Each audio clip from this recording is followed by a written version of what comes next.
Hello and welcome to Yadnya investment academy. मेरा नाम है शनिक भंडारी और आज के इस वीडियो में हम एशियन पेंट्स के Q1 FY25 के रिजल्ट्स के बारे में एक डिस्कशन करने वाले हैं। नेट प्रॉफिट के टर्म्स में ये कंपनी को काफ़ी ज़्यादा मार पड़ी है। Q1 FY25 के नेट प्रॉफिट 25% से डिक्लाइन हुए हैं। तो कैसे रहे ओवरऑल रिजल्ट्स, क्या क्या एस्पेक्ट्स थे, क्या अच्छी चीज़ें थी, क्या बुरी चीज़ें थी, ये सभी हम आज के इस वीडियो में समझेंगे। तो चलिए शुरू करते हैं। कंसोलिडेटेड रिजल्ट्स के बारे में अगर हम बात करें तो कंपनी का जो रेवेन्यू फ्रॉम ऑपरेशंस है वहाँ पे हमें 2% का डिक्लाइन देखने को मिला है on a year on year basis.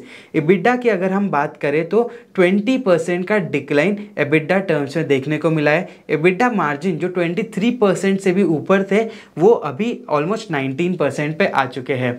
Company ने हमेशा से ये गाइड किया था कि उनके जो सस्टेनेबल मार्जिन्स रहेंगे 18 to 20% के रेंज में रहेंगे। एंड जब ये मार्जिन्स 23-22% के रेंज में आने लगे थे तब भी मैनेजमेंट ने बोला था कि there were some one of events जिसकी वजह से मार्जिन्स हायर देन एक्सपेक्टेशंस पे आ चुके थे एंड अभी वो मार्जिन्स करेक्ट होते हुए नज़र आ रहे हैं। अगर हम Q1 FY24 जो बेस क्वार्टर है उसकी बात करें तो वहाँ पे कुछ सैलरी कॉस्ट का रिवर्सल हुआ था जिसके वजह से भी कंपनी का जो एबिडा मार्जिन है वो ऑन अ हायर साइड हमें दिख रहा है। तो that was a one of event जो अभी Q1 FY25 में नॉर्मलाइज हो चुका है।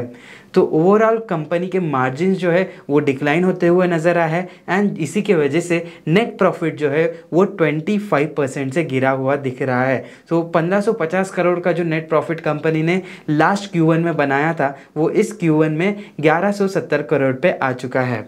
एक एक सेगमेंट की अगर हम बात करें तो कंपनी का जो डेकोरेटिव सेगमेंट है तो उसमें वॉल्यूम ग्रोथ थी वो 7% पे थी इन Q1 FY25। यहाँ पे हम ईयर ऑन ईयर टर्म्स में बात करेंगे एंड वही अगर बेस क्वार्टर में देखें तो 10% का वॉल्यूम ग्रोथ वहाँ पे था। लेकिन जो वैल्यू ग्रोथ इस क्वार्टर में आई है डेकोरेटिव बिजनेस में दैट वाज -3%। कंपनी ने ओवरऑल लास्ट 1 ईयर में कुछ प्राइस रिडक्शंस लिए थे बिकॉज मटेरियल डिफ्लेशन होने लगा था। तो कंपनी ने कुछ बेनिफिट्स अपने कस्टमर्स को पास ऑन किए।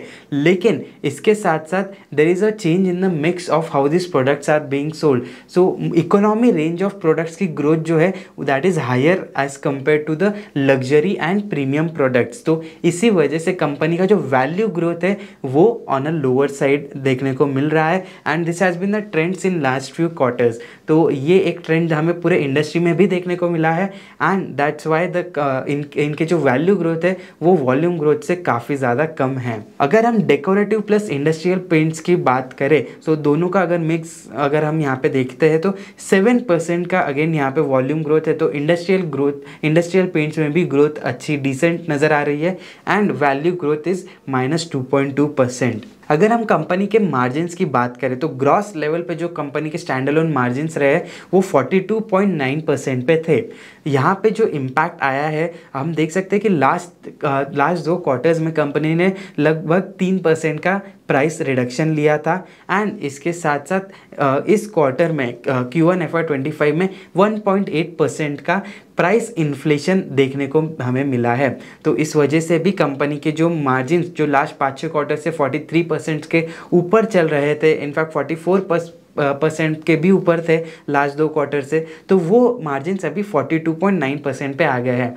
एंड मैनेजमेंट का ये कहना है कि ये जो इन्फ्लेशन है ये अभी और सस्टेन हो सकता है एंड इसी के वजह से रिसेंटली एशियन पेंट्स ने एक प्राइस हाइक तो लिया ही है इन जुलाई एंड मैनेजमेंट ये भी बता रहा है कि शायद वो आगे जाके और भी प्राइस हाइक्स ले सके। एबिडा मार्जिन्स की अगर हम बात करें तो एबिडा मार्जिन्स जो 22.6% पे थे इन Q3 FY24 वो वहाँ से कंटिन्यूसली डिक्लाइन होते हुए दिख रहे हैं। लास्ट 3 क्वार्टर में 22.6% से 18.9% पे एबिडा मार्जिन आ चुके हैं।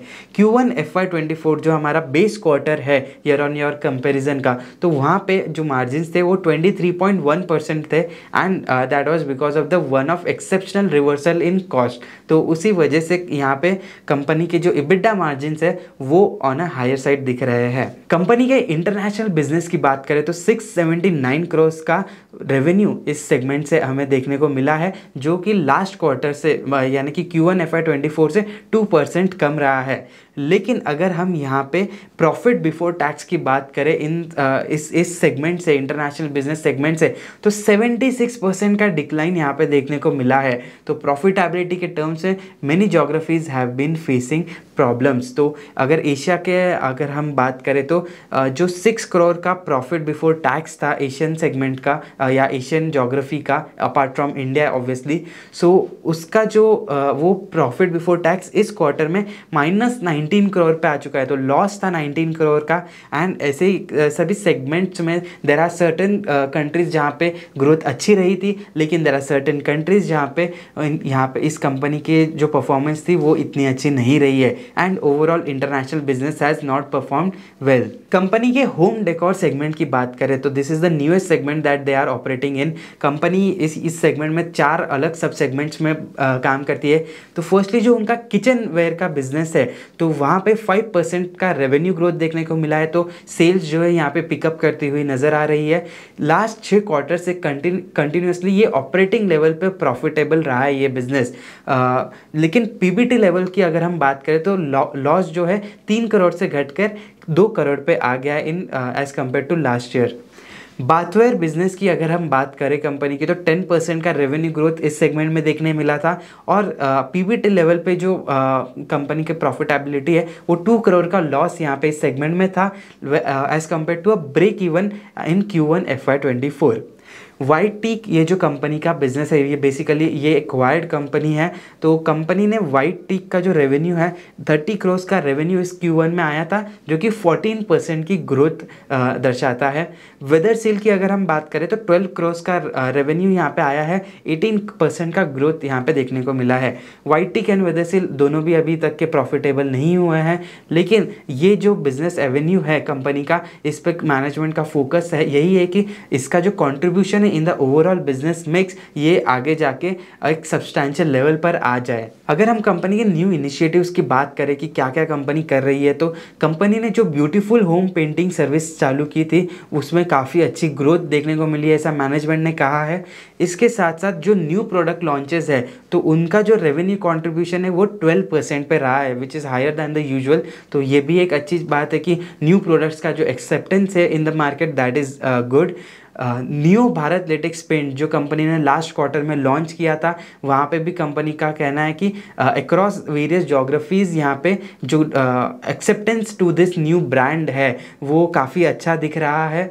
और कंपनी ने एक कैपेसिटी एक्सपांशन भी यहाँ पे कंप्लीट किया है। मैसूर का जो उनका प्लांट था तो उसकी जो capacity 3 lakh kilolitres per annum की थी वो बढ़कर 6 लाख किलोलीटर पर एनम पे आ चुकी है। सो कंपनी के मैनेजमेंट की बात करें तो कंपनी के जो MD है मिस्टर अमित सिंघल, उन्होंने ये कहा है कि ये जो Q1 का जो परफॉर्मेंस है जो अच्छा नहीं रहा था, उसमें 2 चीज़ें हैं जो सबसे ज़्यादा अफेक्ट करी है बिजनेस को। One was the heat wave, जो बहुत इंटेंसिव हीट हमें देखने को मिली थी, तो वहाँ पे पेंटिंग एक्टिविटीज़ में थोड़ा सा स्लो डाउन देखने को मिला है।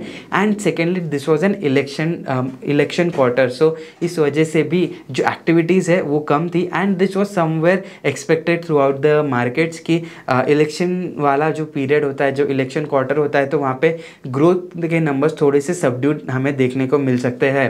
इसके साथ साथ मैनेजमेंट ने ये भी बताया जो मटेरियल इन्फ्लेशन इन्हें देखने को मिला वो और सस्टेन हो सकता है। एंड आने वाले क्वार्टर में लगभग 1.5% का इन्फ्लेशन और देखने को मिल सकता है।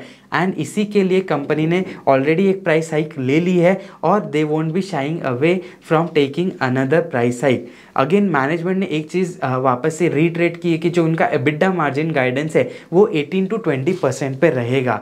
सो that is something that management has stick to, and उन्होंने अपना जो स्टांस है यहाँ पे वो चेंज नहीं किया है। इसके साथ साथ मैनेजमेंट ने ये भी बताया कि despite single digit volume growth they are expecting this FY25 volume growth to be in double digits. तो this is also good sign for the company as well as the paint industry की demand जो है वो companies and जो है वो एक robust level पे एक्सपेक्ट कर रही है। तो वैल्यूएशंस की बात करते हैं कि कैसे वैल्यूएशंस है इस कंपनी के, because valuations are important part of any company.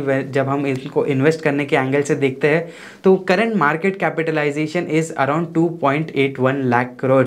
Company का जो शेयर प्राइस है अराउंड 2,930 रुपीज़ के अराउंड ट्रेड कर रहा है एंड पी रेशियो के टर्म से 55 के पी पे ये स्टॉक अभी ट्रेड कर रहा है। अगर 1 ईयर मीडियन के लेवल्स देखें तो जैसे जब से ग्रासिम की एंट्री हुई है तो इस स्टॉक में काफ़ी ज़्यादा डी रेटिंग देखने को मिली पी टर्म्स में, और अभी 1 ईयर मीडियन इज़ अराउंड 55-56। तो despite this fall in profit, जो 25% का प्रॉफिट में फॉल आया था, उसके बावजूद भी कंपनी का पी रेशियो अभी 1 ईयर मीडियन के आसपास ही है।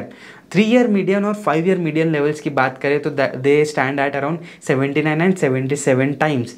पीबी रेशियो के टर्म्स में कंपनी 15 के पीबी रेशियो पे ट्रेड कर रही है and EV by EBITDA terms में 37 का ईवी बाय इबिडा है इस कंपनी का। लास्ट 1 ईयर में इस स्टॉक ने नेगेटिवली परफॉर्म किया है, -15% का रिटर्न लास्ट 1 ईयर में हमें देखने को मिला है स्टॉक में। सो आई होप आपको आज का ये वीडियो पसंद आया होगा। अपने व्यूज़ कमेंट्स में बताइए और इस वीडियो को ज़्यादा से ज़्यादा लोगों के साथ शेयर कीजिए, और ऐसे ही फंडामेंटल एनालिसिस के लिए बने रहिए यज्ञा इन्वेस्टमेंट एकेडमी के साथ। Thank you.